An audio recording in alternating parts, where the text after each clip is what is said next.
So that it's possible that there can be a conflict between the school culture and the home culture. And so the example I always use, if I use, for example, which one is fairly commonplace, that if you have a student in a school who actually comes from a family where the student is parentified at home, so that the student has a parent-like role at school. And so even at an early stage of school, that child you can find gets up in the morning and prepares breakfast for a younger sibling, perhaps iron their clothes and so forth. And so have a very distinctive parent-like role at home. And then when the child comes to school, has to then adjust to the role of being just a student. That usually, my experience is that child has a fair amount of difficulty with that adjustment. And the school has a difficulty with that child's adjustment as well, because it's hard to function as an adult and as a parent at home with lots of responsibility, and then go to school where you're being told and asked to do certain things. And so it just creates a dynamic here that becomes problematic. And so that would be a rather superficial example, although a pertinent one, where there is a conflict between home culture and school culture. And then this also then relates to other things as well. I mean, like and I've seen this in the States, again, I don't know to what extent it's prevalent here, but I know that we'll have young people in schools that come from families where they have been corporally punished, for example. So they grow up in a family where they know that a request is not a serious request until it's accompanied by a threat with a belt or a twig or something, some other instrument of punishment. And so when that child comes to school, then a teacher saying, "Will you take your seat, please?" is not really considered a serious request because it doesn't come accompanied with some impending threat. And that is, I often think of those as being very specific cultural issues. Culture in terms of clashes between a value system that permeates one's home and community potentially, and then the school culture. So I always think that at some point, and fairly early on in the process, that those types of dynamics, I think the teachers then have to engage, from my point of view, take on this additional role, not just as teacher, but also cultural translator and culture interpreter. And so where the norms of the classroom and the culture of the classroom is being clearly articulated, not in response to, in a reactive way, but proactively. So there was a teacher in the morning session who talked about how she took the first 2 weeks of her classroom experience, getting to know the kids in her classroom and engaging in norm setting. And I think that was specifically the type of thing I'm talking about that I think is needed. And yet I know that lots of teachers and lots of schools, lots of classrooms are not afforded the flexibility, the latitude to do that. But I do think that becomes really important to do. Now, another assumption I make is that probably, and I can't presume to know your classrooms, but I've been in enough classrooms to assume this. I think that, and particularly where two particular populations of students are concerned. So I think what I'm about to say would be true for poor students of any race, and would be true of kids of color of any class.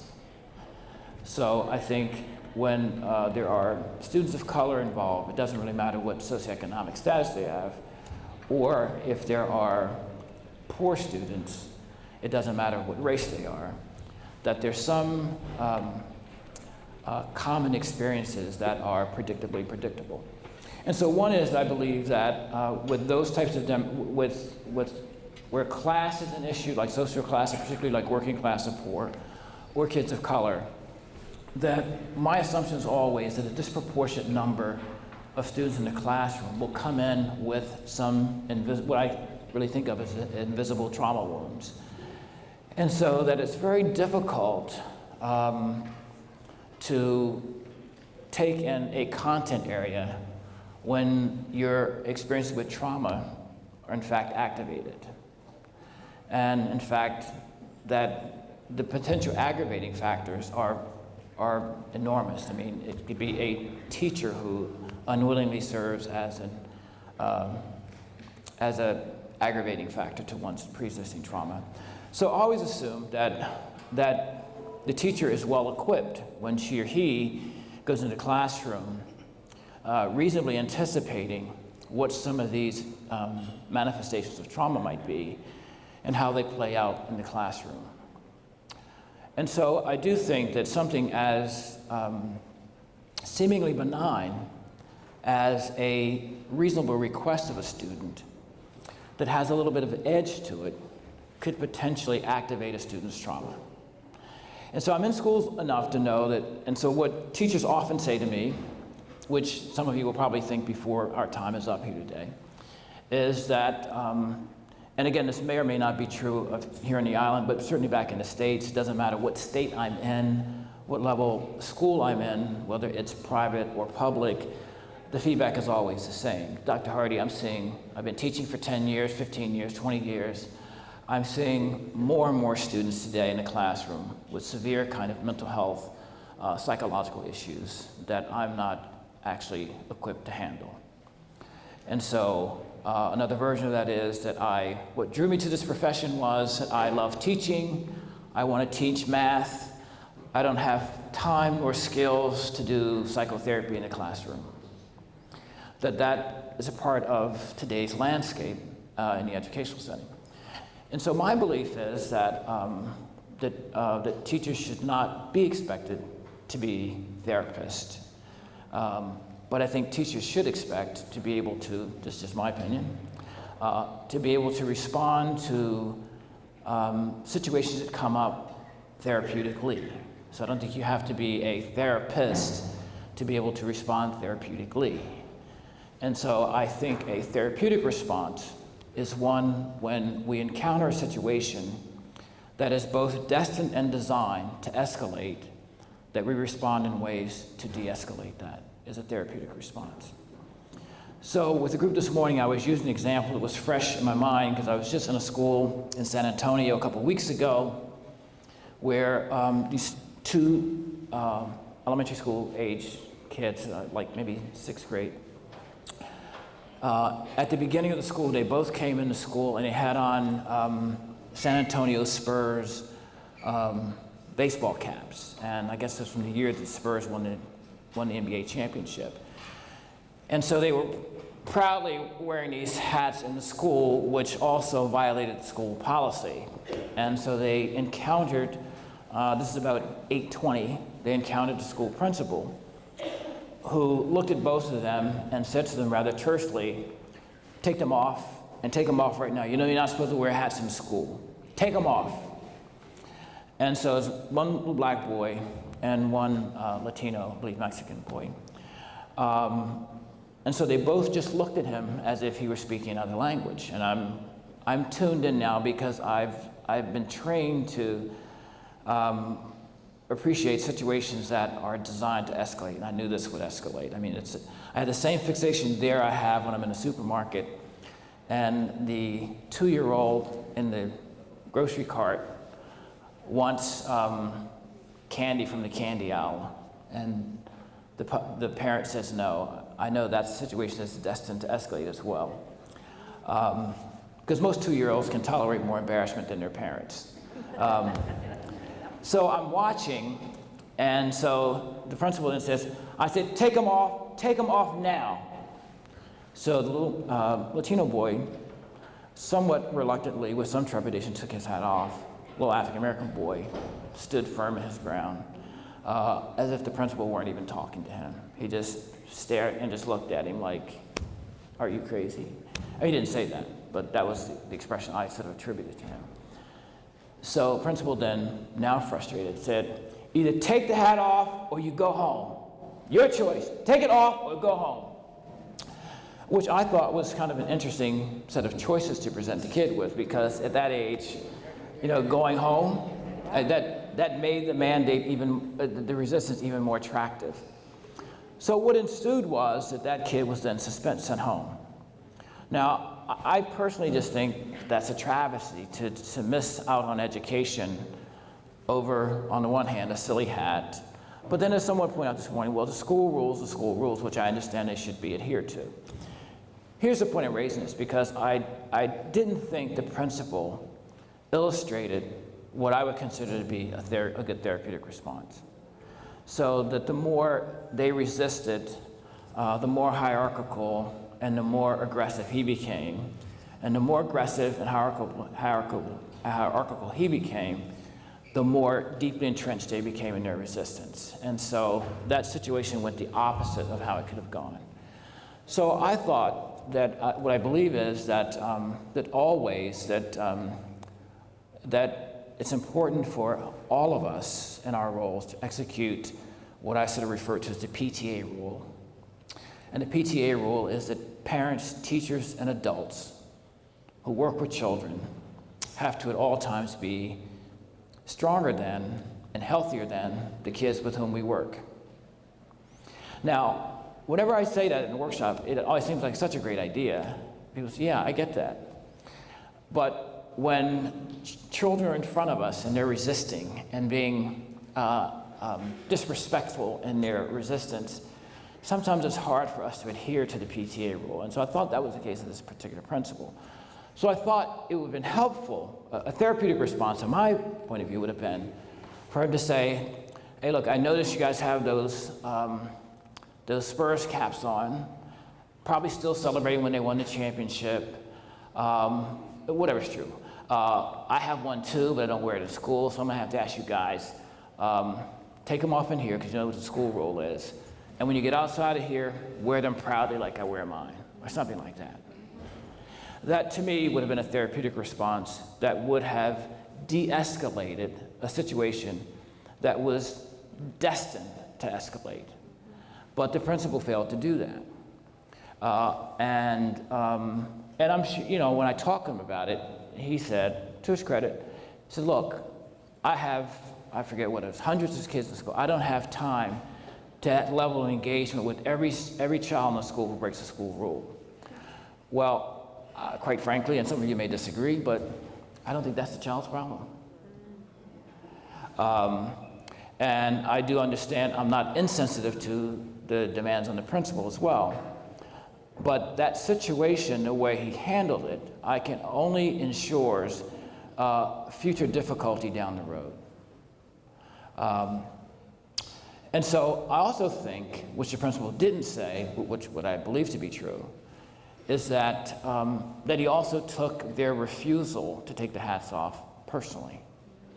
I think my presence didn't help that at all, because now they're rejecting him, even in the presence of a visitor. So there you have all these relationships impacting what happens, but yet, as often what happens is the weakest members of the system end up carrying the heavy piece of the load. So I do think the importance of being able to respond therapeutically, even when one is not a therapist, is important. And so that's what I want to spend today talking about, is how do we inculcate, if you will, these sort of relational principles within the classroom, particularly for students who are quote unquote management problems. And so what I believe is, yes. I actually want to bring you to Mike, just so that everybody thinks that, but I want to make sure everybody can hear. Okay. In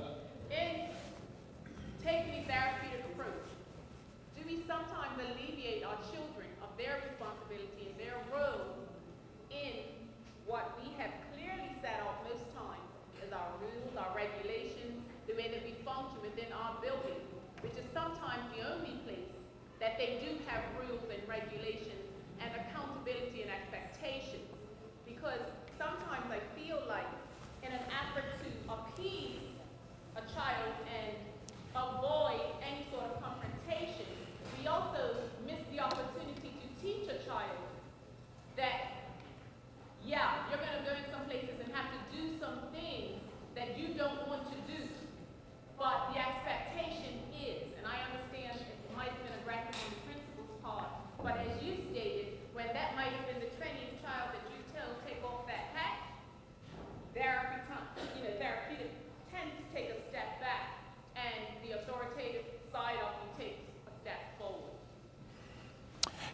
Thank you. What's your name? Richardson, Ms. Richardson?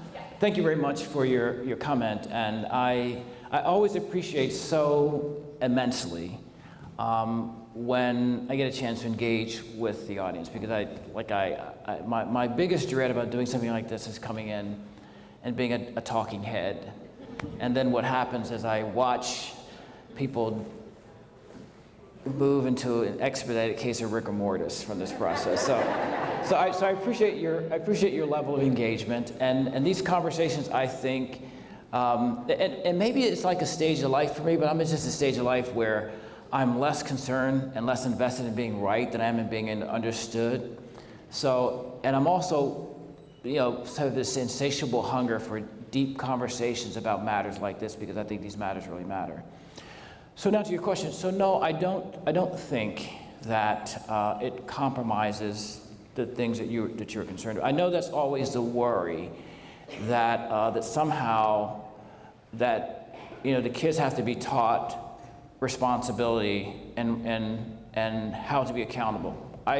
No argument for me on that. I think that becomes really important, and I don't think that using responding therapeutically precludes that, because if we really think about it, and this will be probably like an inflammatory point, but it's what I believe, and we can talk about it. So the school's rules are the school's rules. That it's not like the kids have any participation in them. And the thing I've learned about schools' rules is the school's rules rule. And my hope would be that I don't want there to be an absence of rules in schools, but I would also hope there would be space for relationships to matter in schools as well. And so when I think that teachers, like parents, should be the experts on substance and give children some latitude with style. And it's not always that clear cut. I certainly understand that. But I think things get a little funky when teachers and parents become the experts on style, and particularly when it forfeits exercising critical domain over substance. So I would hope that, like in the case of the principal, that him acknowledging that these kids had on these San Antonio Spurs championship caps, and that he had one himself, which he mentioned that to me, that doesn't then mean that he shouldn't talk to them about adherence to school rules. It doesn't stop that from happening and saying, look, you guys know what the rules are. And then having a deeper conversation about that. That's the only thing I'm suggesting, is that because I think when we resort to, like in the principal, like I thought he got frustrated, so he became more hierarchical and more dictatorial from my point of view. So unbeknownst to him, he's also teaching a lesson right there to kids about how do you solve problems, how do you engage in problem solving.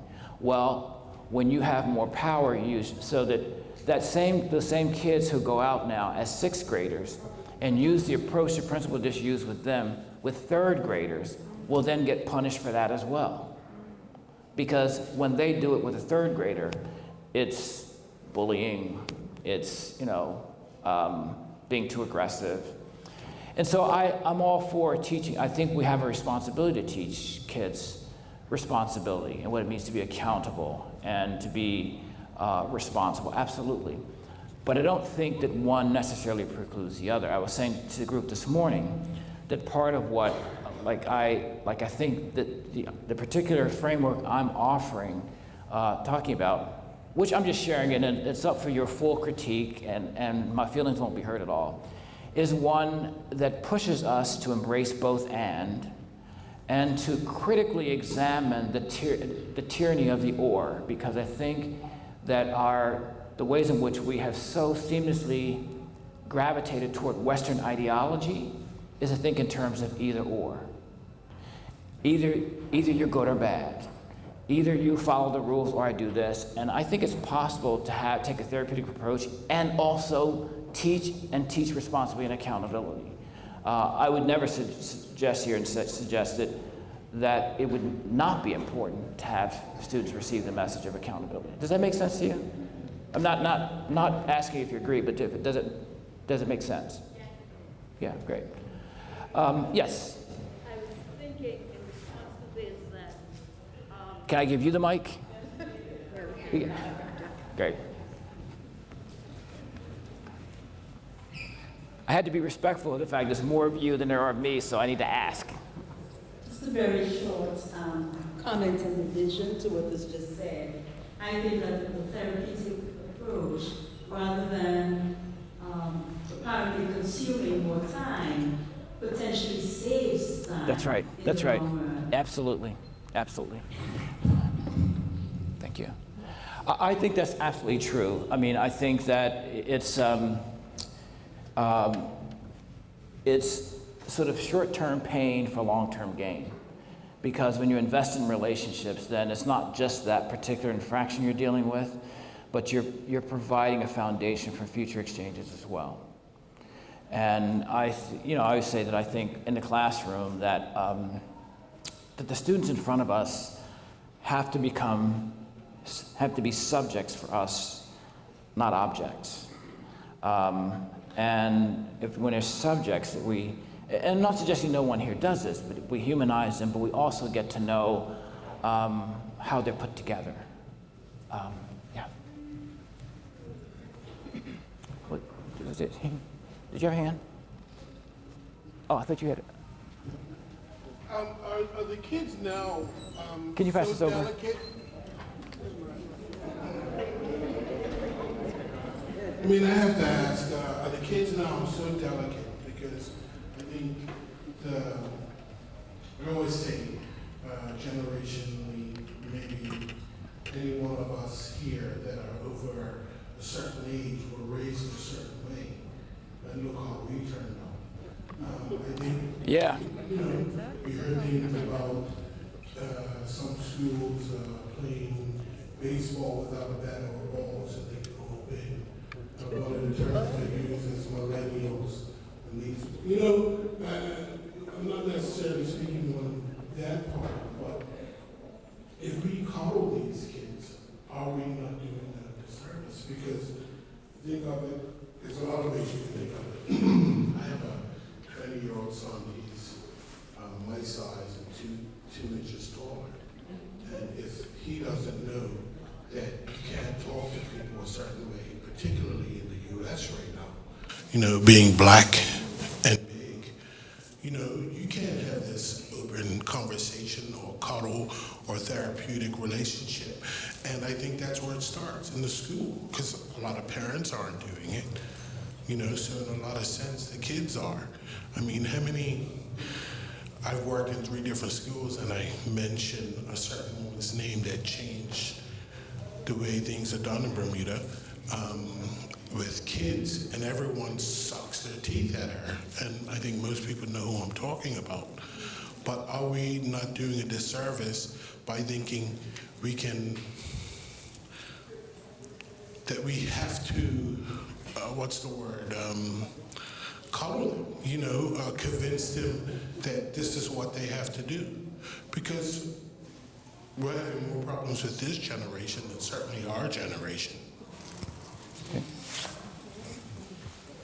And that's the only thing that's really different. Well, thank you for your comment here, and I'll tell you what I think, and then we'll talk. So, I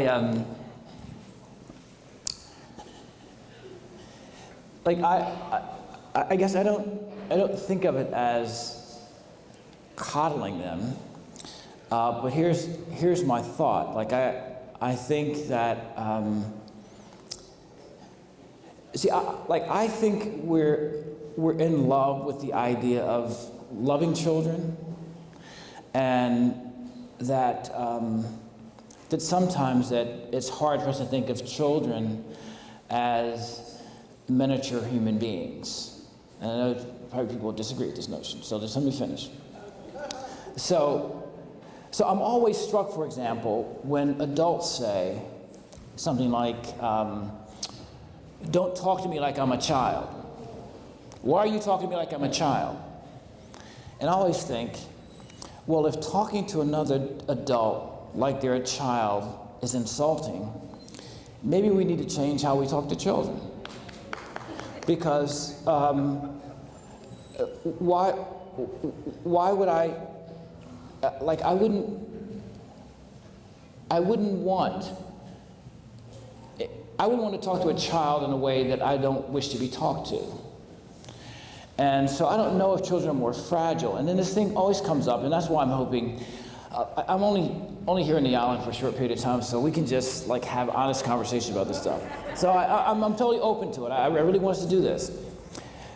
So race has a big part to do with this, and you mentioned your son. Because I do think, and this came up in this morning's workshop, that yes, probably many of us here, at least of my generation, yours, had parents who held us, to the ground, and I don't mean literally, but held us to task, and even where like corporal punishment was used, and these same folks will always say, well, look, my parents beat me, and I came out all right. To which I always say, how do you know? So I do think it's a very challenging endeavor, and I always say this, that I racialize a piece of this. Like, I can't separate, like, black parents, and it's not just black parents, but I want to talk about race for a minute, who corporally punish their children from the historical treatment that black people around the planet have received. And so the reason you're worried about your son in the US, as you said, at this particular time, I live in the US, which I think your worries are well warranted,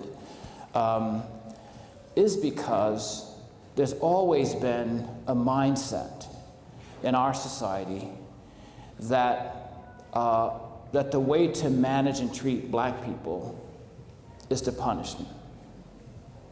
And so I always make this point that black parents are the only parents I know who raise their children with the police in mind. That doesn't mean you're bad parents. It means you're parenting to the realities of your circumstance. So I don't fault a black parent for doing that.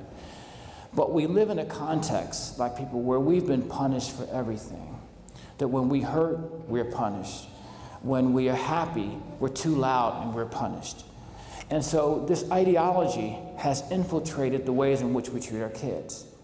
And so I'm always saying that I just think that little black kids are, like I think about elementary school kids, that the world they're inheriting is such a hostile world toward them, where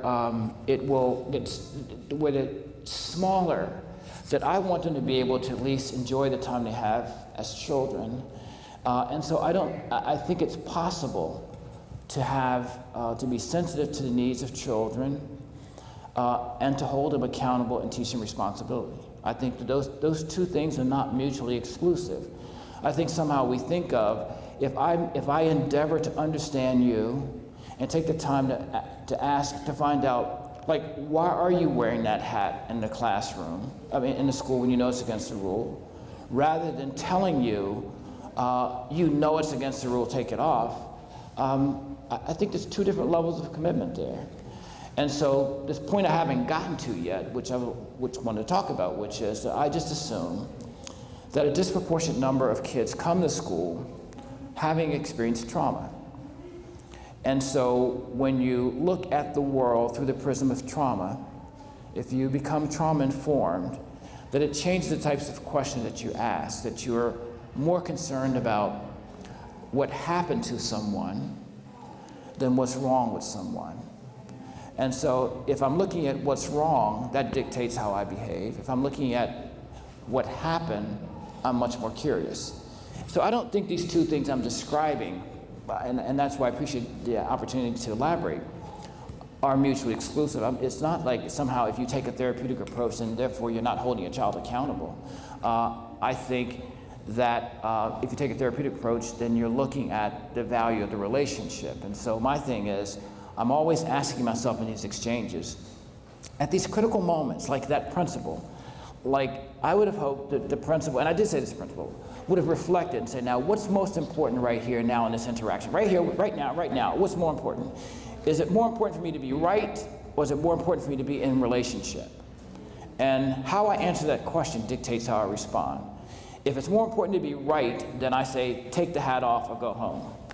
If I say the relationship is important, then I'm trying to understand, why are you wearing the hat when you know it's against school rules? I mean, that maybe there's another possibility other than just active defiance. So that to generate another hypothesis, even if you come back to the original one, which is, this is just your desire to be defiant and disrespectful. Okay? Thought. The folks back here, you know what, I can't see back here because it's kind of dark, so yell if what happened? Okay, that's cool, I'll get you said. Fundamentally, I think what you're saying, but is it possible you put the cart before the horse? Because until things actually change, right? And if we are people of a certain generation thinking of where our children are going to end up, then how can we change who and what we are and who and what we want them to be? Because we have to think about them surviving in certain situations, getting jobs, because we are looked at in certain ways. And you said it yourself, if we having too good a time, it's wrong. You know, I can't tell you how many people I know that have a job that dress a certain way or their hair's a certain way, and they can't get a job. But until, you know, my mom says, get rid of my old box haircut, or you're not gonna get a job, and she had to put her foot down, and I thought it was crazy, but then I see that it actually worked. I got the job I wanted, you know? So, I mean, fundamentally, I understand what you're saying about building relationships, but at this stage, until the world changes, I'm thinking more of survival. Yeah. Survival for my kids, for all of these kids. Yeah. See, and I get that, and I appreciate what you're saying. Like I don't really disagree with you in terms of thinking about survival, but I do think here's what's problematic. And again, I'll say these things. I'm not saying them naively. I don't expect anybody here to just swallow what I'm suggesting, but I think it's a fundamental problem. And I know so that the way your hair is cut shouldn't dictate whether you get a job or not, because you know why? White people don't have to do that. And so we're constantly trying to find ways to acquiesce and remake ourselves. And so yeah, you get the job, and yet, you know, you get the job, but there's something inside you, this is the very thing I'm talking about, which is about the whole piece around trauma. So it's not like changing your box haircut becomes like the cure-all. Yeah, you might get the job, but you also lose a fair amount in that process as well, because the soul gets punctured. And so my only point is that so many of the rules that we rely on, and I'm not necessarily talking about people in the room, to educate and to raise children are within a context of oppression. And so we're raising them in accordance with the rules of oppression.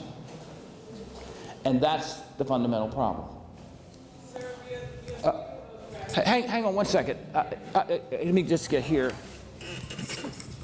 I think one of the points that we're missing is the relationship part. The children that I have in my caseload today, I don't know of any of my peers my age that went through the things that these children are going through. I have children who have lost, fathers from gunshots, you go on. So that child, that may have been his father's hat. Exactly. That may have been the anniversary of his father's death. Exactly. But when he was faced with the principal's not taking 2 minutes to just say, how come you haven't, what's up with that hat? Tell me about that hat before you enforce the rules. That's right. So we're talking about relationships to pull these children out because they have so much to deal with before they get to school. That's right. So you're not telling them you could really have or dismiss that, but I'm trying to dig a little deeper. Right. to see what's the significance of why you wore that hat today. Right. Because it may be more than you or I could ever imagine. Right, absolutely. Yeah. And that, thank you so much. And that is precisely the point I'm making, which is, I don't think that because you're curious about why you have the hat on, is somehow saying, okay, you get a break, you get to violate the rules. But I just think for me as an adult, anytime I look at a situation and I can only generate one hypothesis, that's a problem for me. I need to think about several hypotheses, and maybe one of those are right and maybe none of them are. But what it does is it allows me to stay in the relationship. Or what if that principal, in his sort of authoritarian way, triggered an image of a father who had abused him? Like, we just don't know. And so just to go with, these are my rules, and why are you breaking my rules, I think it's, from my point of view, is a kind of narrow approach to take. And here's the part I also believe, which is, and I just think it's like poor kids and kids of color who never get that kind of latitude, because they're already perceived as rebellious, troublemakers. I mean, when you look, I mean, they just had a study released in the States, and I don't know if it's here, but that for elementary school, like from 1st to 3rd grade, that African American Latino boys have the highest rate of suspension. Elementary school. Elementary school. And you know what I think they're doing? They're doing this, they're engaging in the same kind of behaviors that white kids get to engage in, who are just being kids.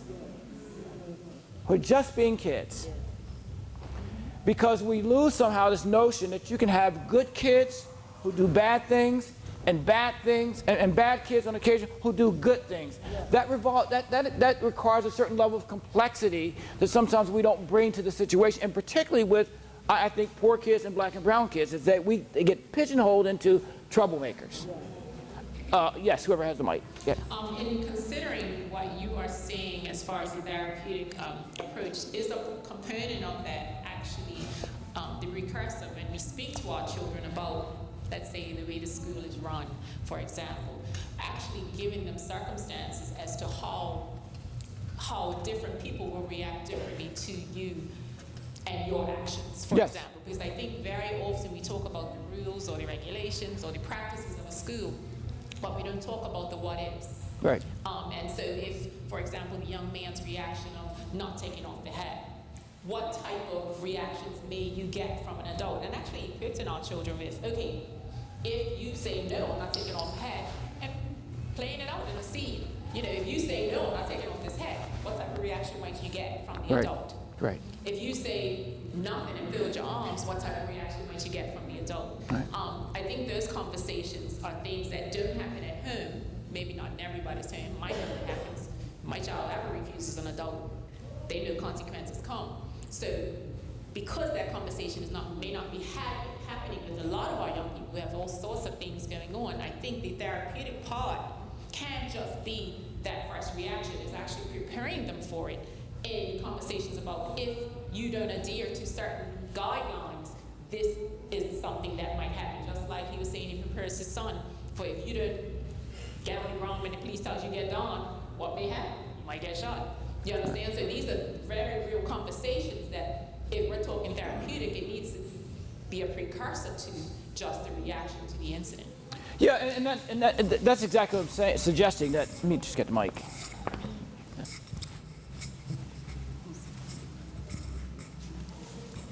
Exactly, because I don't think it's an either-or proposition. I don't think it's like, I'm going to be soft and coddle you here and not hold you responsible and accountable over here. It's about having an integrated conversation about all those things. Because I mean, and to me, there's a fair amount of learning that takes place in the context of that. I mean, you're like, the kinds of questions that you raise is encouraging critical thinking skills. It's encouraging to think through the relationship between actions and consequences, all those things.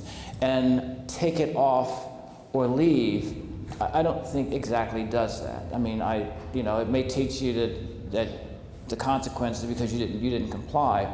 But there are some circumstances, even you said that you teach your children, if they don't comply with like an adult, that there's trouble to be had. But there's that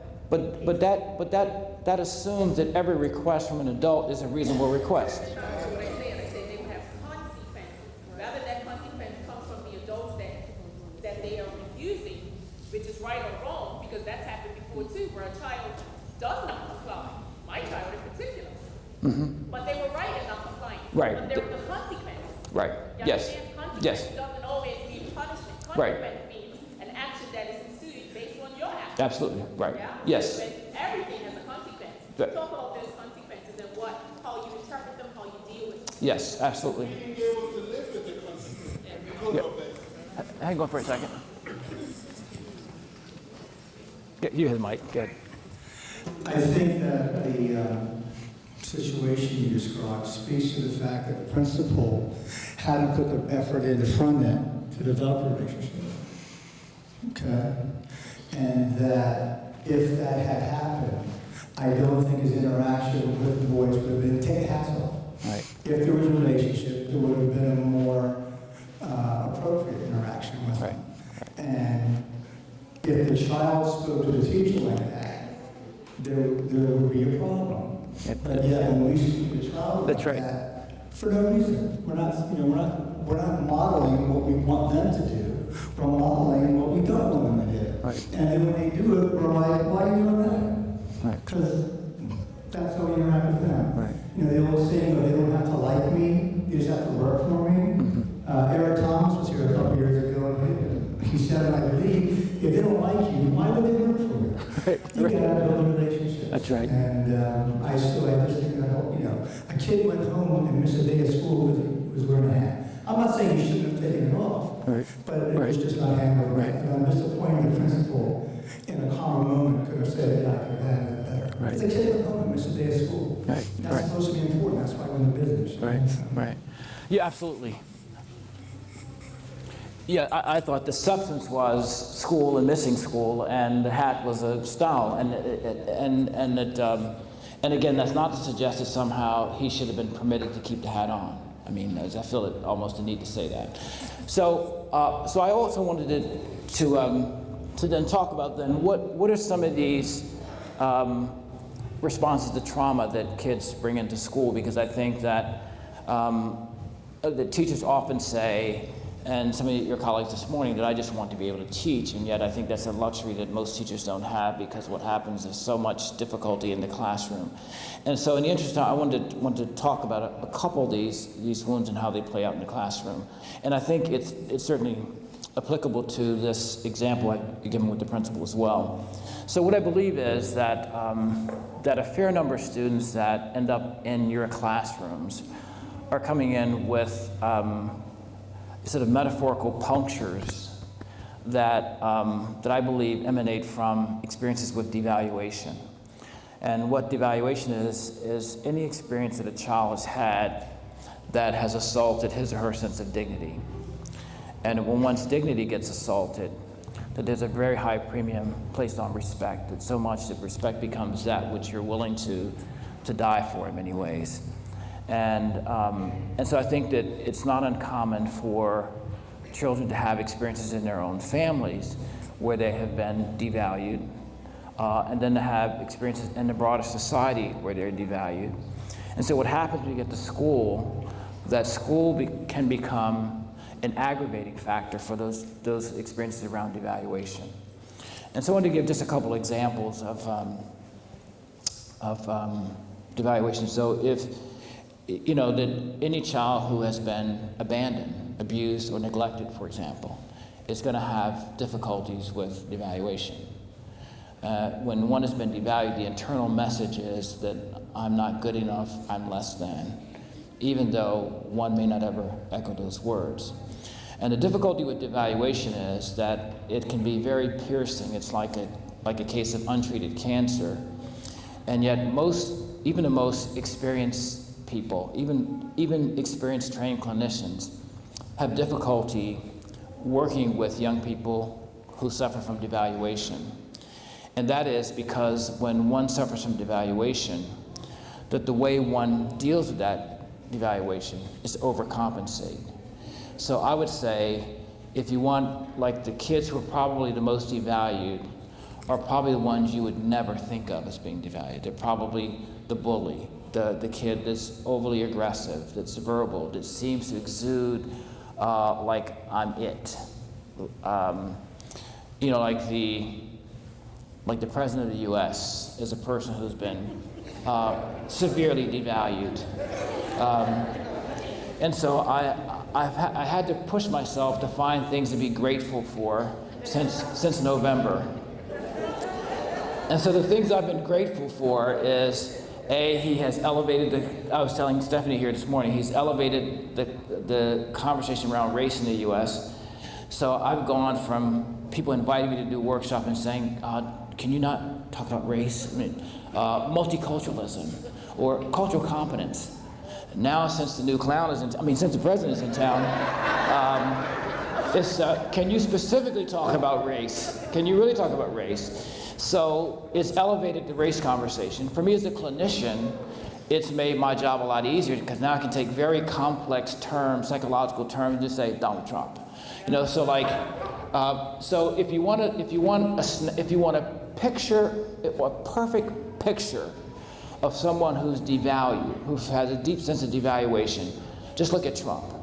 That's why he has to say things like, I'm rich, I'm really rich. I had thousands of people show up at my inauguration, and all those cameras, they lied. You know, constantly boasting. And so what he engenders in me, in lots of the places I hang in the U.S., is people can't stand him. And they think of him as being pompous and arrogant. And that is usually what happens with people who are devalued, which is why it's hard to work with them, because your initial visceral reaction to them is that they're pompous and arrogant. But beneath that pomposity and that arrogance is a little boy who's running a country who has no idea what the hell he's doing, and putting us all at risk. We're waiting for missiles to come from, you know, any day now, while his ass will be underground somewhere. So I can't. So I do these workshops now, and people always ask me, did you bring videos? I said, no, I'm just going to talk about Trump, because he's better than any video. So if you think about, and I'm being serious about this part, so that anyone who's been devalued, who has that deep-seated notion of not being good enough, it doesn't matter how much you dress it up. It doesn't matter how successful. Basically, it's an internal nagging feeling for you. And school, a place where you have to perform, which you should have to perform in school, but the very nature of that can be an aggravating factor for a kid who has devaluation. And so rather than facing the fact that I can't live up academically or I can't live up socially, I act out and distract. So that's why we get all these stupid tweets in the middle of the night and stuff, because he's sitting there thinking, like kids in your classroom, oh shit, I'm president, I can't perform, I better send out a crazy tweet. And so now everybody talks about this, and I have to focus on how I can't perform, which is what it's really about. And so I have much more empathy for your students than I do for the person who's running the country here. I don't mean here, but I mean there. But that's what devaluation looks like, and so it's very difficult. So even when we know that about a kid, it's hard, there's something about the way they act that triggers us to, and let's face it, just because we have letters before and after our names doesn't mean that we've weeded out all the devaluation in our lives, because so many of us are born into circumstances where we are devalued. And so I maintain that principle. When a kid said, no, and they didn't say, no, I'm not going to take it off, that basically I think he personalized that. Now I don't know if you all, several months ago now in the US, we had the situation where there was an Asian man, a Vietnamese guy on a United Airlines flight. Did you all see that? So he was on, for those of you who haven't heard, so he was on the flight and it overbooked. And so they asked him to get off, and he refused to get off, and then they proceeded to beat the mess out of him. So now here's my racial analysis of what happened. This is just my thought, but it makes perfect good sense to me. So I just, like, I thought that there was a certain expectation that they, the authorities, had of Asian people, that expect Asians to be compliant and docile and passive. So they think they get the best candidate.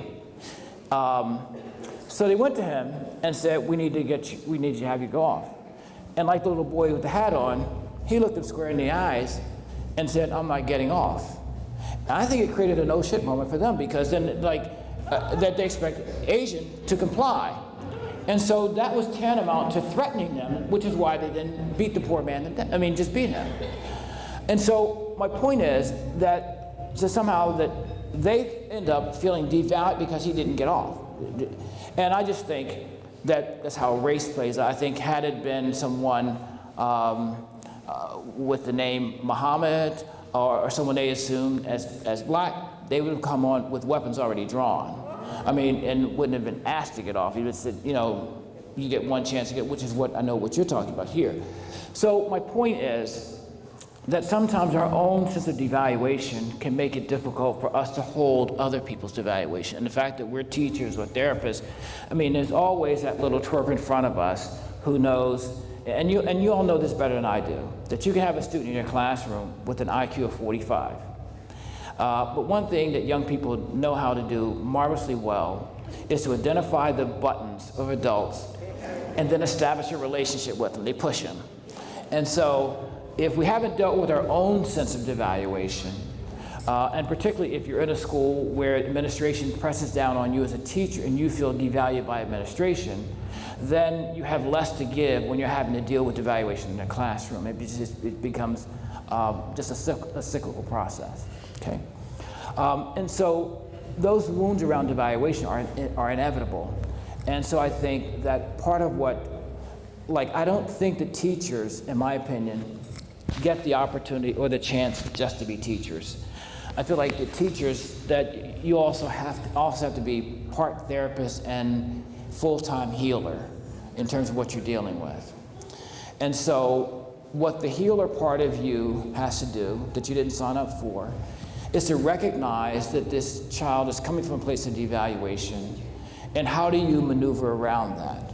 And so one of the things I always say is that teachers have to be able to do, in addition to your lesson plan, is to be, and particularly given if you're teaching kids of color, I do think this becomes really important, because I think that people of color, and by extension kids of color, are so profoundly devalued in a broader society. And it doesn't matter how much money we have or what our status is, that racially we're devalued in a broader society. And so what I believe that teachers have to do is to find ways within the context of the classroom to counteract devaluation for students. So I always say, if I see a teacher and the teacher has a roster of 25 students, or 20, it doesn't matter what number it is, I'm asking the teacher, what is the redeemable quality of each one of these students? And if a teacher can't say what a particular redeemable quality of a particular student is, I think that's a problem with the teacher and not the student. So that we should have the ability to see something redeemable in every student that we have. I've put this to test by asking myself, could I, if pressed, come up with redeemable aspects of Trump? And I have. Much to my brother's chagrin. I'm having this conversation with him, and I was saying the things I appreciated about Trump, and he said, I don't appreciate anything about him, and right now I'm not appreciating you for appreciating anything about him. And so I said, well, because I appreciate something, that doesn't mean that I agree with him.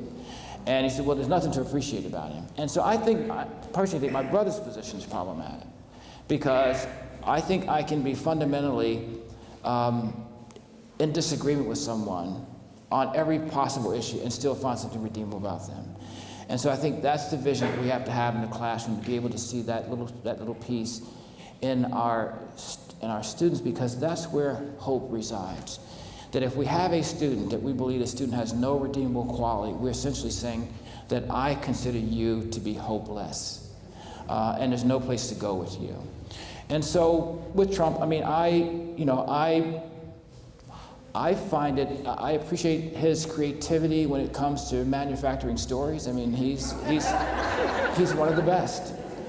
And I appreciate his loyalty to his family. I mean, that he seems to be really loyal to his family. No one else, but his family. So that he has even he has these redeemable qualities that I had to sort of, dig for, because I said, if I believe this, then I believe this is true for even someone like the president. Does this make sense to you? I'm not asking if you agree. Yes. Any questions, thoughts, or comments, or disagreements from anyone? Yes.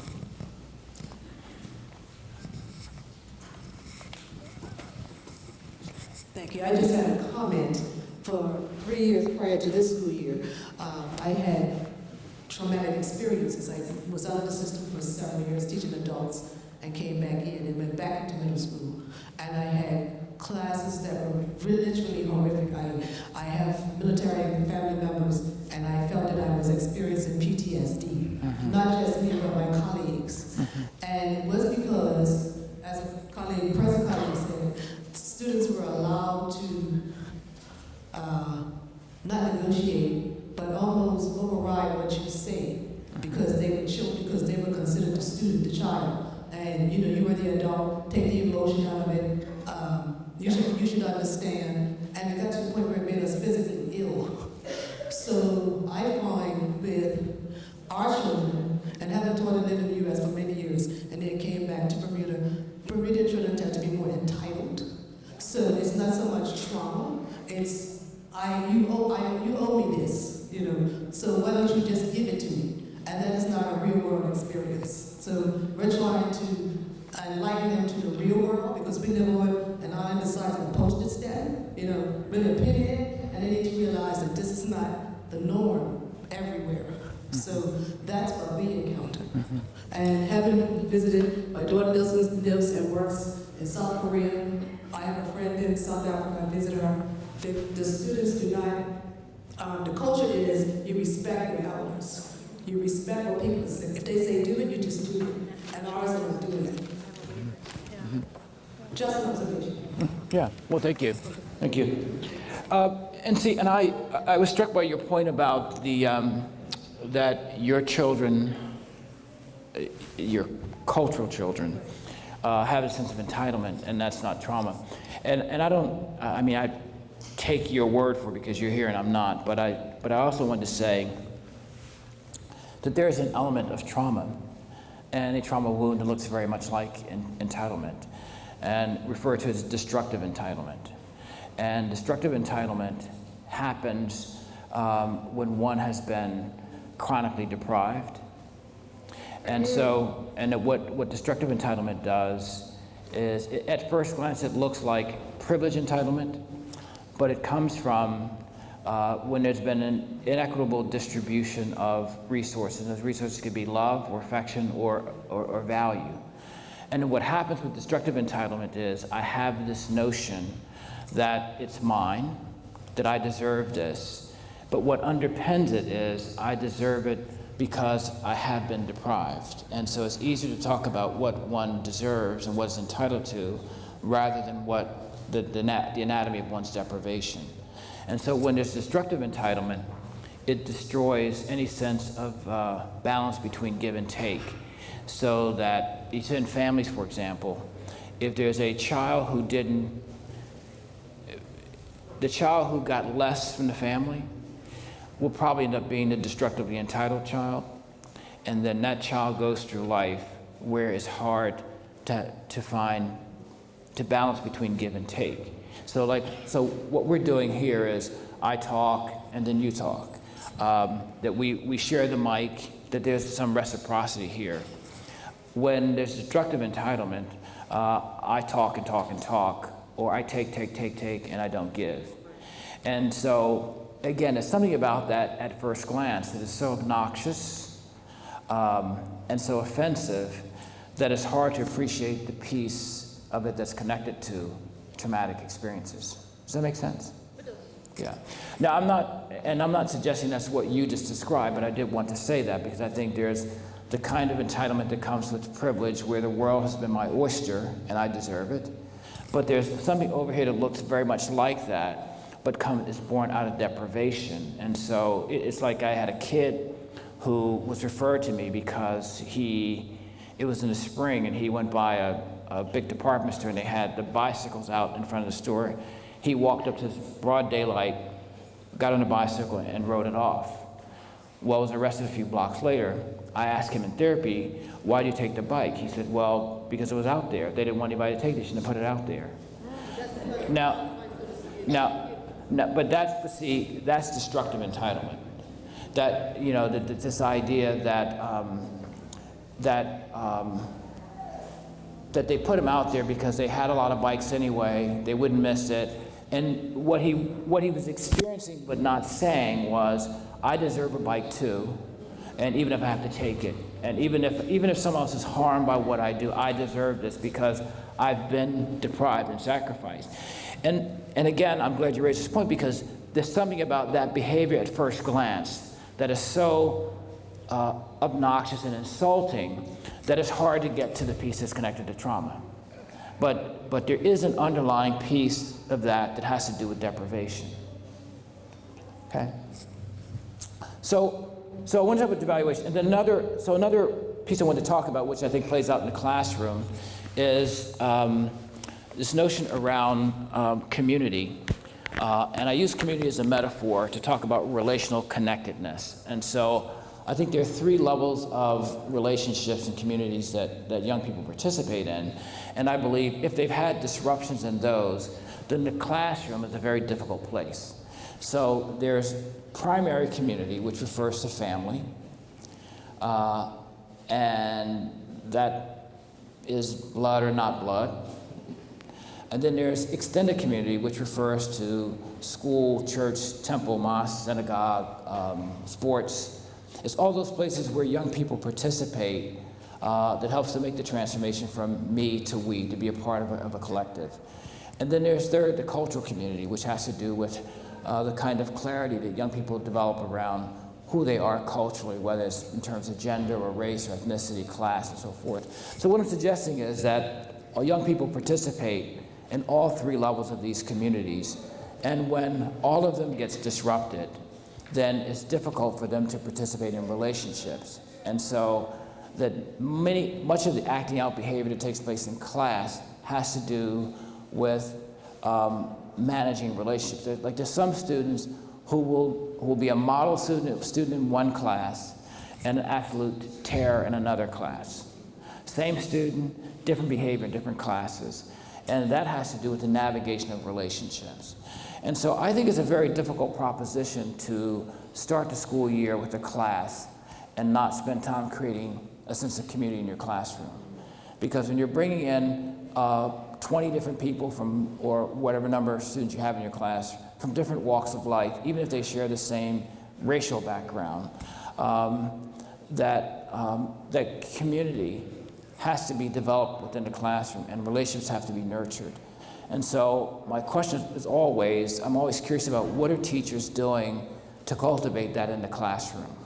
Because it's going to be very difficult to teach whatever your content area is if you haven't spent time cultivating relationships, particularly if students come in where that's already a deficit in their lives. So if they've had any kind of disruptions in their primary community due to death, separation, divorce, abuse, abandonment, any of those issues, going to disrupt their ability to participate and how they participate in relationships. I often talk about even for kids who are exposed to parents who separate or divorce, and I don't think that separation or divorce is a problem necessarily, but rather how it's executed. And so, if 2 people who, if parents decide to separate and they're able to shield the child from their animosity and acrimony toward each other, then the child does reasonably well. If the reverse happens, then the child struggles. So if the parents somehow, if the child gets recruited and to take sides or is privy to the acrimony that exists in the parental system, then that creates a level of disruption for the child relationally, which then makes relationships difficult for the child in the school. And so I do think that this requires then for teachers to spend some time in the area of relationship development within the classroom and cultivate those relationships on top of everything else that you have to do.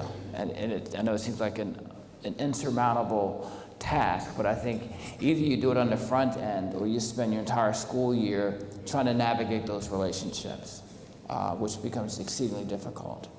And then I think that, and then with if one of those three levels of community can remain relatively in place, it can be a very powerful mediating factor for students. But oftentimes, I imagine you probably have students in the class that have had disruption in the primary community, may have had some disruption in the cultural community.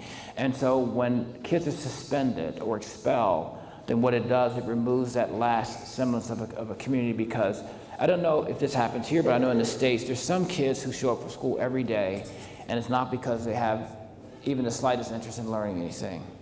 They show up because school and classroom provides the last bastion of community for them. They do it for the relational nourishment and not necessarily for the academic growth. And so in the States, we have areas where the school has become the new community center. It's where the kids come to congregate, and learning is actually secondary or tertiary. It just is, they're there because of relational connectedness. And when they separate, when that divorce between child and school takes place, I mean, that's a critical one, because I think it's more than just them missing out on opportunity to learn. It's also stripping them of another salient relationship in their lives. So any thoughts, questions, comments? And I just want to make a process comment that this third of the room here, you're threatening to become an underrepresented group here, so just want to point out. So, any thoughts, questions, or comments for anybody? Yes. So year before last, we had a situation like that. Small group of boys who were put into one class because of their behavior, but one person was the leader, so he dominated the class. And if they decided they weren't going to do any work, they just didn't do any. We did everything but jump through fiery hoops to get them to be engaged within our classes. And if they didn't want to do it, they didn't want to do it. But that individual came to school because that's where his audience was located. So he would say do whatever, because he knew that he would get the feedback that he wanted. None of those students are gone. The culture of the school has changed. The behavior has changed.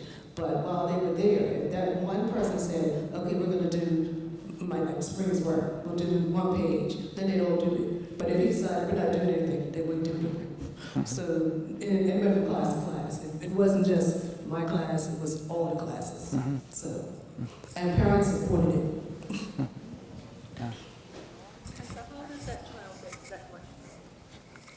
it. So the question is, how does the child get that much power? Well, see, my thought would be what I would want to do is to come back to recognizing redeemable qualities. So if that student had enough power to say to the class, let's do one page or whatever, and they acquiesced, then what I'm doing is actually commending that student for his incredible repertoire of leadership skills. But he was aware. He was aware, deeply aware. Yeah, well, see, it doesn't. Yeah, I'm sure he was. But here's the thing: it's like when I try to get. Here's the analogy. When I have fathers in therapy with their children, I'm always trying to get the father to tell his son he loves him, and the father is so uncomfortable with that level of expression, he'll say he knows it. And I keep insisting, well, tell him you love him. And the father says, he knows.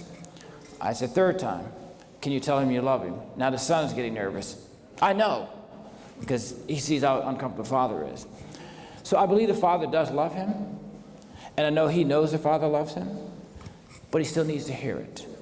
And so with this kid, that even though he knows he has a skill, I think having a teacher acknowledge it and positively connote it is important.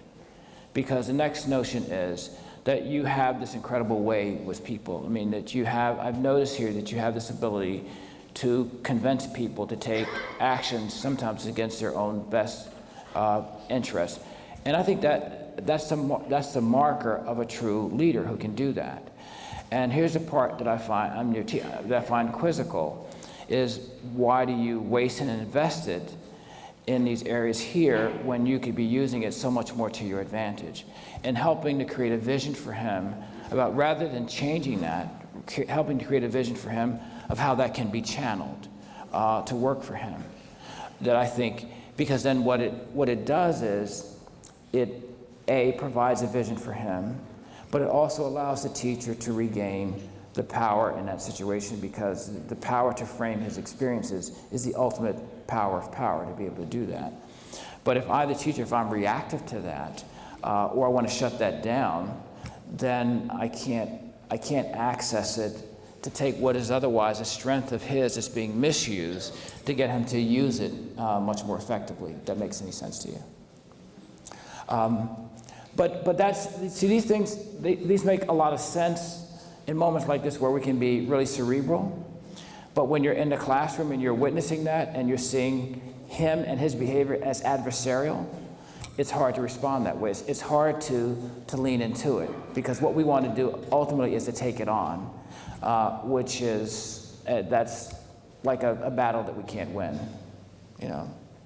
Any other thoughts, questions, comments, disagreements, different points of view? Yes.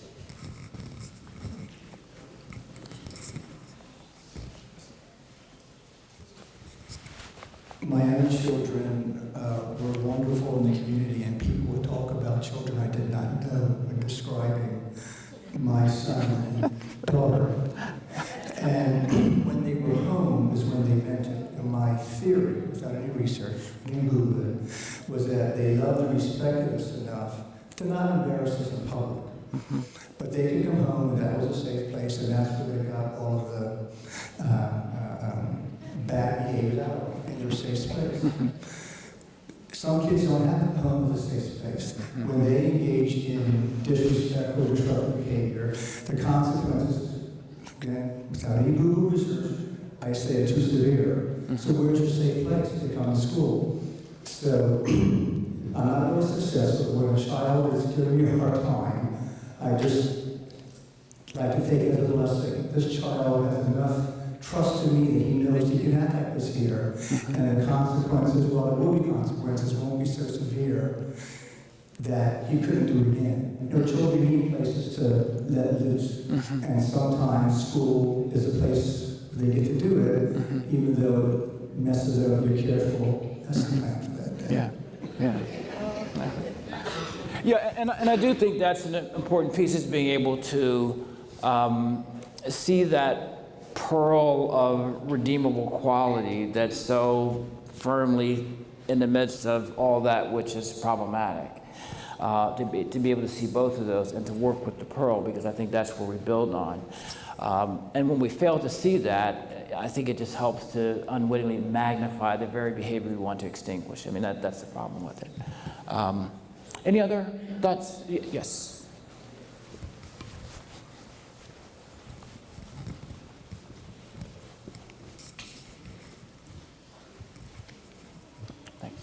Thank you.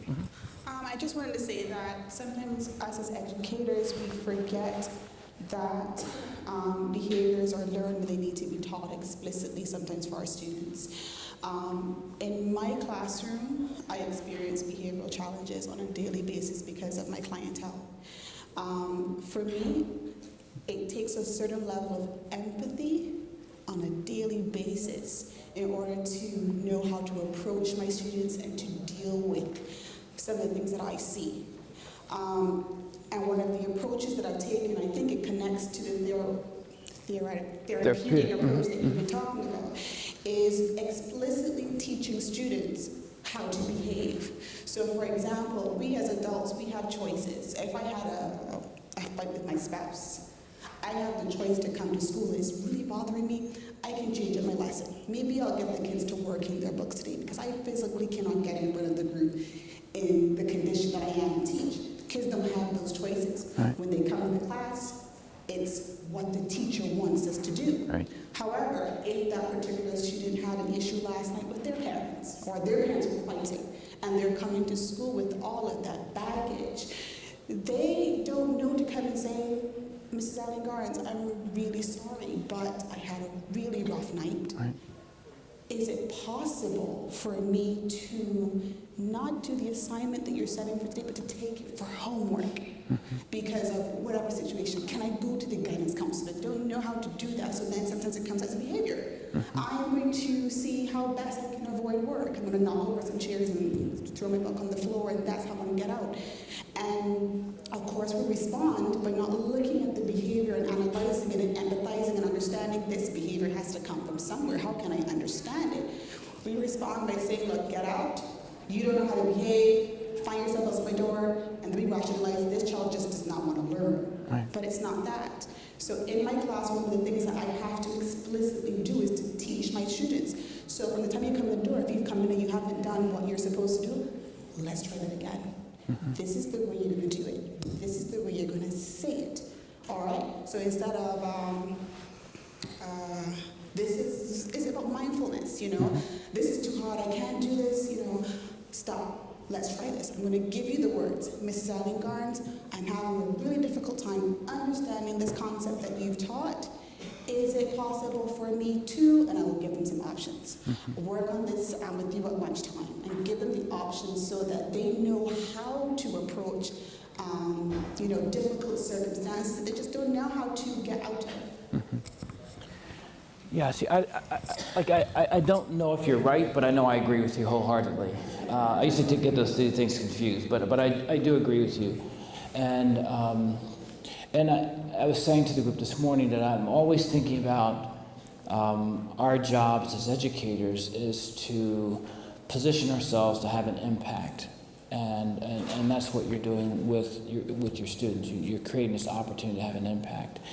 And I think you're right. I mean, I think that when I think about a relational approach, it's even about teaching young people how to be in relationships. Because, like, to me, that's what the classroom is about, being in. How do you share that space with other people? And how do you be in this complicated relationship with the person in front of the room? And I just don't take for granted that just happens organically, that it has to be created. And I think it's incumbent upon the teacher to be able to create that. And I don't think it has to be either I do this or I do that. I think there's a way the two can be seamlessly integrated. I think that both of those things can happen. And I think it creates a much more engaging and effective classroom when in fact that does happen, you know. Like I've even worked with some teachers who've actually put pie chart on a board and then to create quadrants and put clusters of feelings to help young people identify feelings. So you have mad, glad, sad, and nervous. And so we'll go to that. So which slice of the pie is what you're experiencing now for Lord? Just to be able for them to be able to identify feelings and being able to talk about that within a classroom, because I think that it allows for a conversation to happen this way rather than acting it out, which is exactly what you're suggesting. Anyone else before I move on? Okay, so the last thing I want to talk about before I run out of time is just about the way in which I think that it's hard to experience devaluation on the one hand without having some modicum of anger and rage on the other. And so that I would think that the kids in the classroom in the school who are most actively engaged in behaviors that most teachers would think of as anger are probably also the kids who've been the most profoundly devalued. In fact, I always get teachers to say that to me, that, you know, Dr. Hardy's kids that you say want respect are the most disrespectful kids in the classroom. And it certainly makes sense, because I think if you want respect, you get it by any means necessary. And so being able to deal with anger and rage within the classroom becomes really important. And so, again, like, I don't think that the way you extinguish it is by dominating it, but rather having some level of curiosity about what's beneath it, because usually the kids who are angry are angry for a reason, and they probably weren't born angry, and so we can work more effectively with their anger if we have some idea about what it's connected to. Because I don't know of any child, any person that was born angry. And what happens is that oftentimes, I think, when we personalize it, we, the adults, that's a recipe for disaster. So if I'm taking it personally that this is about disrespecting me, or the anger's toward me, then it's hard to respond in ways that are effective when we do that. And I think that some teachers will have, depending on your content areas, I think even having kids write about their experiences with anger, I think becomes important. And a lot of schools will have kids go through anger management, and sometimes I think anger management is problematic because you have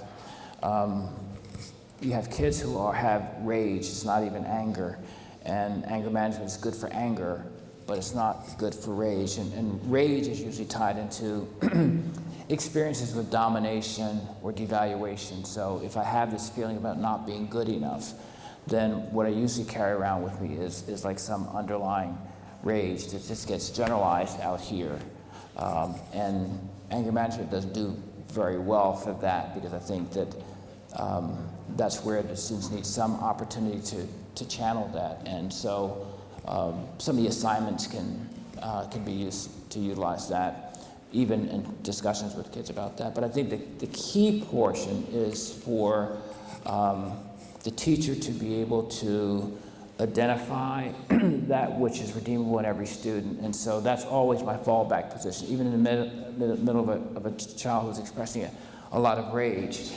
If I've already identified on the front end what his or her redeemable quality is, and it may be several, then I come back to use that in those moments where it's difficult to navigate the anger and rage in the process. Questions or comments, thoughts, pearls of wisdom, disagreements from anybody?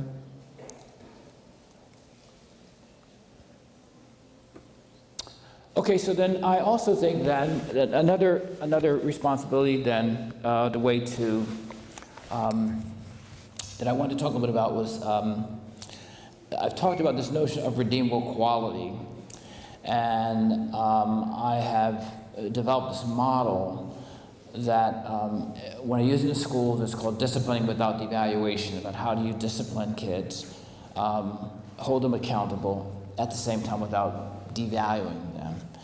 And so it's based on this principle of a VCR method, which is what I call it. And so I just wanted to talk, yes, I'm sorry. See, I'm sensitive to every movement, so I saw your hand go up, but you were just being animated in your discussion there with your neighbors, okay? I thought you were eager to participate, okay. But see, now, and I'm not saying this to put anybody on blast, but because I want to drive home a point with this. Because I do a lot of these in-service workshops with teachers, and I'm always amazed that how in workshops like this, that there are always teachers who will come and engage in behaviors that they would never allow in their classrooms.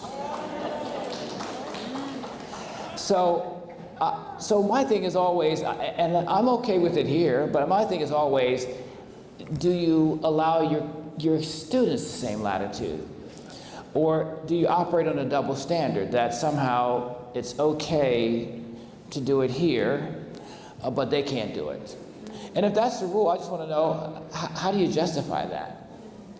So that's always the premise for me. And I'm thinking, well, I don't ask any questions that I'm not willing to answer, and that I have to be who I want my students to be, and when I can't live up to that standards, I change the standards in my classroom. Say, well, I can't hold you to do that because I haven't been able to do it either. So it's always fascinating to me when that happens. So and I mean that honestly, not as a critique, But it's a process comment, because I think there are the ways in which we create these double standards, like it's okay for us, but not okay for you. And if anything, that, you know, like something like this would just highlight how hard it is to sit for 2 hours, you know, and so that hard for you is hard for students. And so can we sort of acknowledge that when we have them as well? But anyway, so I want to get back to the VCR. So the VCR, just very quickly, means that, so my belief is, and again, I welcome your challenge around this, that any behavior a child engages in, no matter how egregious it is, that I think the response of the teacher, the initial response of the teacher, should always be, without fail, without exception, should always be to validate the child first. So that what I believe is that we don't have a license or right to challenge a student, criticize a student, chastise a student, any other C, correct a student, without first validating him. So a student says to me in class, "This is the worst class I've ever had, and you're the worst teacher I've ever had." My response is to validate that student. And validation is not agreement, so it's not to say, yeah, you know, I am kind of bad. But validation is about training our eyes to see what's redeemable in another person. And so the student who's saying, "This is the worst class I've ever had, and you're the worst teacher I've ever had," that my response should be to validate that student. So it may be that I appreciate your courage and your honesty, and I beg to differ with you. I'm a very good teacher. No. But the entry point, the passport, is to validation. So this is at a college level. I was at Columbia University a couple weeks ago, and I was a sort of distinguished visiting professor. I was sitting in a classroom, and it happened to be a social work class. And there was an African-American student in the class. It was an undergraduate. And I was so proud of her because they were talking about the reading, and she was one of a few students of color in the classroom. And so she said to the teacher, she said, you know, right here in this research article they had to read, she said, it says that these findings were not generalizable to African Americans and Latinos. And the teacher was white, and she said, you know, I don't understand, why is it that professors like, why do you professors in social work continue to give us readings where it says here explicitly it's not applicable to African Americans and Latinos? Do you all ever think about how that feels to sit in a classroom as a black student and read this, and to know that I'm here because I want to work with the black community, and when I'm paying all this money at Columbia, this Ivy League tuition to Columbia, to get stuff that's not even applicable to me? Well, if it doesn't apply to us, why do you all keep assigning readings like this? So I thought it was a brilliant point she was making. And so I sat there, and the response of the professor was disappointing. So the professor said, well, you know, that's true of a lot of things. She said, you know, I don't even know why they bother to put the T in LGBTQ. She said, because most transgender people are often left out or underrepresented. She said, but that's true of a lot of groups. So, you know, that's just the way it is. Now, I thought that was an inappropriate response. I mean, on so many different levels. I mean, so I didn't understand what made it difficult for the professor to say, you know, that's a great point you're raising, and I need to think about that. So maybe these readings aren't appropriate for the class. Something to that effect, but she was unable to hold it, and what she gave instead, she personalized it and then gave a very defensive response. And so I just think that, again, that when we're in the front of the room, as I said earlier, we have to exercise the PTA. We have to be healthy then and stronger than the young people that we work with. And so one of the ways we do that is that no matter what the insult is that comes insult or assault that comes our way, that we have to be able to respond initially with a validating comment. And a validating comment is about what's redeemable in you. It's not whether I agree with you or not, but it's that I'm able to sidestep the loaded content for a minute to see some underlying value in you. That was my response to the person who controls the classroom again. Like, we could look at that student as a student who is a potential gang leader and basically exercising undue influence, or we could see this person as a person who has great leadership skills that's misapplied. that's not using it in a way that's to his best interest, and then to nurture that in him so that he has something to aspire toward. And so we respond initially with the validating comment, and that's about that which is affirming. And then the next response is a challenge. So it's VCR, the V is for validate, the C is for challenge, and then the R is for request.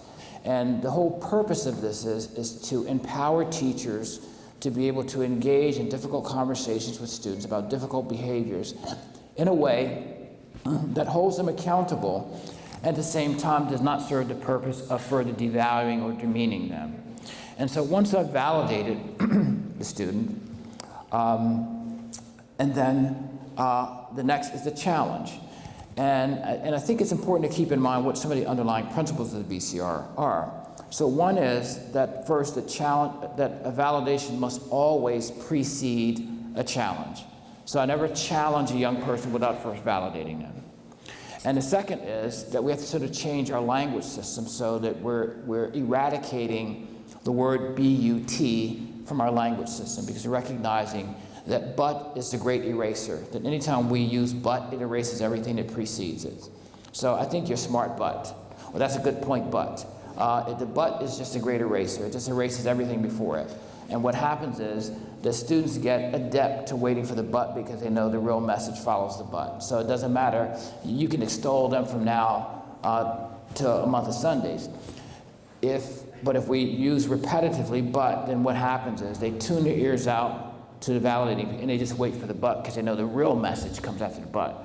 Well, what I'm suggesting is we use and instead, because when we're developing this idea that we're saying that your strength and your weakness are part of the same thing, that it's opposite sides of the same coin. So on the one hand, I was in a classroom, this was 4th grade, and my colleague and I, and there's a little African-American boy, Willie was his name, and the teacher asked a question, and I don't remember what the question was, but Willie enthusiastically raised his hand, and I noticed him because I was just, it was just fascinating to see like a little African-American boy and so engaged. And the teacher called another student, and so the teacher asked a second question, and Willie's hand goes up, and he raised it. And I'm not sure, I'm assuming she didn't see him, I don't know how she missed him, but anyway, she didn't call on him. So the third time she asked a question, and again, he raised his hand, and so she was about to call on another student, and Willie says, well, you have to stick it up your butt, or something to that effect, which got the teacher's attention. And she then said, Willie, you know the rule, you don't speak out of turn, you raise your hand first, which he had done on 2 previous occasions. And so, you know, I need you to go to the principal's office now. So it was fascinating to sit there and observe that with my own 2 eyes, that basically his willingness to cooperate. Now, I don't know whether when he raised his hand, maybe he would have said the same thing. My sense of it was that out of frustration, he just yelled out this nonsensical answer that basically, and it was unfortunate that that comment got the teacher's attention in a way that his hand going up didn't. So I would have hoped that even with his inappropriate comment about sticking up your butt, that the teacher would have been able to find what was redeemable and say, Willie, you know, I really appreciate your eagerness to participate, which would have been a validating comment, and I'm disappointed in what you shared, because I don't find it very appropriate. So there's 2 things for Willie to take away from that interaction. One was that he did something positive, he did something redeemable, and he also did something that should not be repeated. And so with the VCR, so then it's like, we use and instead of but, and usually that the point of validation and the point of challenge are connected to the same point. So that I can appreciate someone's honesty in the classroom and disapprove of what they've said or how they've said it, which is a stark contrast to not even commenting on what they've done that's redeemable and simply going to what needs to be corrected, which is usually the approach that so many teachers take because we want to correct it. But I think that validation should always precede the challenge. And then the third piece of this process is, so validate, challenge, and then request. And request is that we leave the student with a request. So if I take the example of Willie, like I appreciate your enthusiasm to participate, and I was disappointed in what you said, which, you know, was really outside the bounds of class. So I want you to promise me that you'll continue to participate as enthusiastically as you have, and you will do so much more respectfully next time around. Is that something you can do? So the question is then, so the request part, I'm pulling together what they did that was redeemable, reminding them of the part that didn't work, and then making a request for them to do it differently the second time around. Okay?